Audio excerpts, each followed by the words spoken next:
Shoot 'em up Jamestown originally released on Windows back in 2011 and has subsequently received a Plus version for the PlayStation 4 with all DLC included in 2015. This Plus version is now available on the Switch. Is it worth your time? I'm Glenn for Switch Up. Thank you to the developers for the review copy, and now let's find out.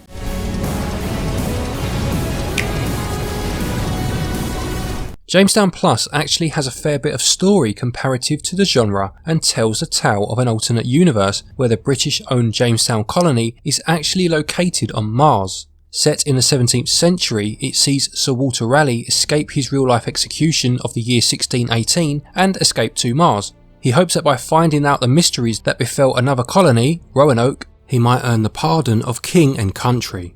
It's a crazy story which takes real people and places, and mysteries for that matter, such as the lost colony of Roanoke, and merges them with an alternate Spanish armada that teams up with aliens. All of this is told via cutscenes in between stages. On the surface, Jamestown Plus is a very traditional vertical scrolling shoot 'em up. You are based at the bottom of the screen, moving upwards, whilst hordes of enemies move towards you from the top, firing a constant stream of bullets at you. You hold down B to fire and can activate a special move with a press of the Y button.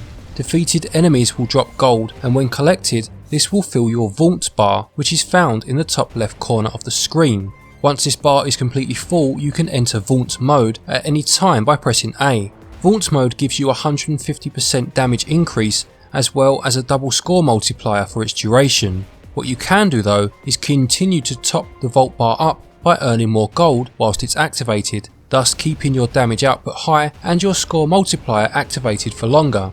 Once the bar empties completely, you will get a score boost relative to how long it had been activated.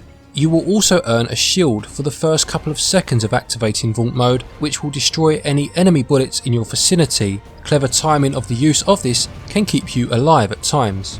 There are 5 missions to attempt, with a couple of bonus missions as well, and each of these missions culminates in a boss battle. These battles are broken into segments as shown by their life bars and are based on attack pattern memorization. Completion of a stage will give you a score, and with shoot 'em ups in general, a huge part of the game's longevity rests in attempting to beat your own score and that of others by way of the online leaderboards for each stage. If you take a hit, a life is lost, although the hitbox for your craft only extends to the core, meaning that you can be quite daring with bullets and therefore giving you some scope in how you manoeuvre around the on-screen dangers. As mentioned, Jamestown Plus is a vertical shooter, although levels do have a huge horizontal scope to them too, and during an interview for the game's original release back in 2011, the developers stated that this widescreen approach was taken in order to incorporate the inclusion of a 4-player mode, thus giving each player enough screen to use for the game to feel fast and fluid and not too restricting. This 4-player mode is still present in the Switch version. Whilst I couldn't try the full 4 players, I did attempt it with 3. Interestingly, when playing in multiplayer, you will only lose a credit if everybody's ships are destroyed at once, meaning that you can play with a less experienced player without them draining all of the lives. We've all been in that situation at some point, I'm sure, either as the one losing the lives or the one becoming frustrated by it. When a player does die, they are out for a few seconds, and as long as at least one other person stays alive in that time, dead players will respawn when their counter hits 0. There are also respawn tokens found in the stages that will bring all downed players back instantly. Multiplayer is local only, there is no online play. This is a nice segue into talking about the game's difficulty, as accessibility is clearly something that the game prides itself on. There are a variety of difficulty levels to attempt to play in. In that same interview mentioned earlier, and I will link to it in the description, the developers also mentioned how the lower difficulties did not depend on less bullets on screen, but instead slowed the action and the bullets down a touch in order to make the game more accessible for less experienced players. Personally, I think this is a great touch, as it does not detract from the game for genre veterans, as they can just opt for the higher difficulty settings, but it also doesn't give less experienced players too much of a false sense of what the game is about. They can still look to learn patterns at a lower difficulty and then test themselves against the same pattern, albeit with faster reaction times needed once they feel ready. Completion of a level will earn you in-game currency, which can be used to buy new ships, new levels or new game modes in the shop. The amount of currency you earn for completing a level is multiplied at a higher rate for playing at a higher difficulty setting. The ships do feel quite different to use. For example, one has a spread shot weapon that's good for all round play, but has a slower special attack. whereas another has a weapon with directional aiming, which is better for crowd control. It lends itself nicely to experimentation to find one that suits your playstyle. They all have a different special weapon too, with some having a couple of options to choose between. By default, stages are treated as separate entities, each their own chapter, with you being taken back to the map screen on completion of one of them. You can however purchase a gauntlet mode from the shop which allows you to play through stages consecutively in what would be considered a more traditional manner. There is quite a lot of content locked away initially, with you having to unlock it through progression into the game, and in fact you cannot move onto the 4th stage unless you have finished the first 3 levels on difficult or above. Whilst I don't have an issue with this model myself, difficult in this game probably equates to about normal difficulty in a lot of other shooters anyway, I do find it a very curious move in a game that has clearly put a lot of emphasis on accessibility, and it seems quite at odds with this ethos. Gameplay is fast, furious and a lot of fun, with a difficulty level to suit most people, although the content locked behind progression on certain difficulty levels does seem to contradict this a touch, but it scores 16 out of 20.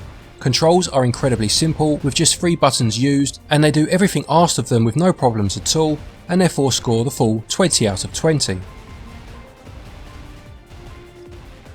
In terms of its visuals, Jamestown Plus adopts a pixel art style which looks somewhere between 16 and 32-bit, and I dare say it wouldn't have looked out of place on the Sega Saturn or the original PlayStation back in the day. Thematically, the ever popular steampunk setting is the basis that the game builds upon, and it does so to very good effect. The traditional yellows, browns and burnt oranges that you would usually associate with a steampunk theme merge well with the setting of Mars, the red planet, to create some truly striking imagery.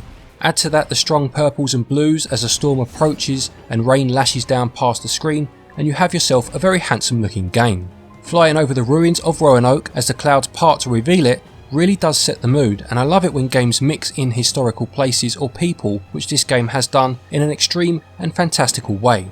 Enemy designs are colourful and interesting and change from level to level, and some of the mid-fight boss transformations are great. Finally, there is the option to change to a CRT setting in the options menu should you wish. Audio wise, Jamestown Plus has quite a unique score for the genre in many ways. It goes for quite a foreboding theme, which feels triumphant yet sombre in equal measure. It's not quite the blood pumping score many shoot 'em ups elect to use, but it also fits very well at the same time. It certainly adds a grandiose feeling to the occasion. Visuals create a wonderful alternate reality with the steampunk setting and pixel graphics used to great effect, and score 17 out of 20.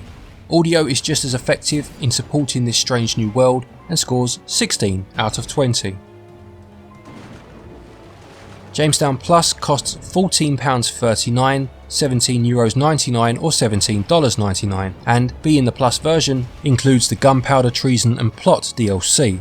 This equates to 4 new ships as well as 2 new levels set on the moons of Mars. As well as the game plays and as well crafted as it certainly is, I do still think this is a little overpriced. If you love shoot 'em ups or have friends that will play this regularly with you, you'll certainly get your money's worth over time. It's the sort of game that once you've paid the money, you'll be happy with your purchase, although you may feel you've overpaid a little, and this is exacerbated by the fact that it sells for just £8.99 on the PlayStation Store, and looks to be the exact same version as far as I can tell from the description. And even if it doesn't include the DLC, which I'm pretty sure it does, that sells for just £1.49, so would still work out a fair bit cheaper. Value scores 14 out of 20. To conclude, Jamestown Plus is a fantastic shoot 'em up that tries to appeal to newcomers and veterans alike, and whilst it gets a lot right in this respect, there are a couple of missteps here too. If you are a newcomer to the genre, ready to learn and challenge yourself to improve, then this is a great game to start with. Veterans will also find a lot to love here too. It is perhaps a little overpriced, both in terms of its price elsewhere and some of its competition on the eShop, but it's a great game nonetheless.